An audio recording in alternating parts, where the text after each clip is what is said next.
The Scotch Gambit. We start with e4, e5, then knight to f3, knight to c6, and finally bishop to c4. I know what you're thinking. Isn't this the Italian game? But wait, there's more. Black almost always plays knight to f6 in this position, and when they do, it's time to strike with pawn to d4.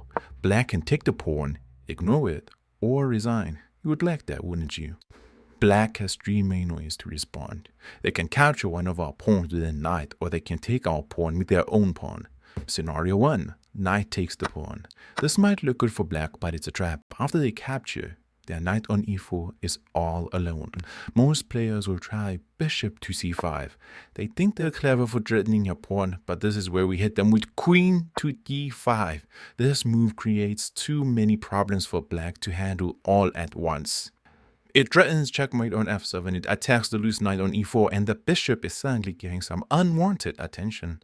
Black will probably panic and try to cancel out of this mess, but guess what? You simply take that knight, and now you're ahead in material with an easy game to finish.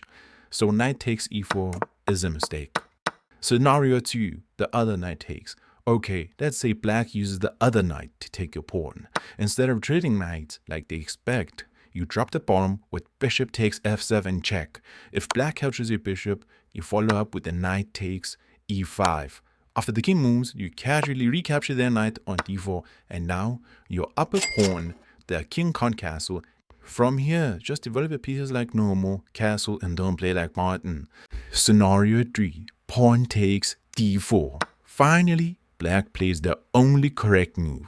They take your pawn with their pawn. And here's the trick. You don't immediately recapture. Instead, you castle first. Yes, you castle.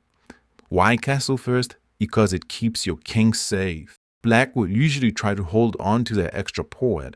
Here's how to handle their responses. Option 1. Bishop to c5.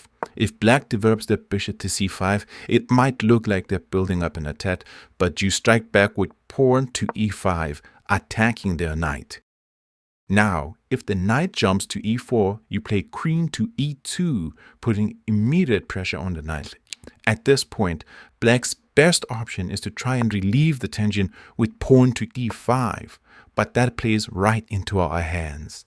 You play en passant and black's knight is still pinned. Black will play f5 to save the knight, but it weakens the king's defense.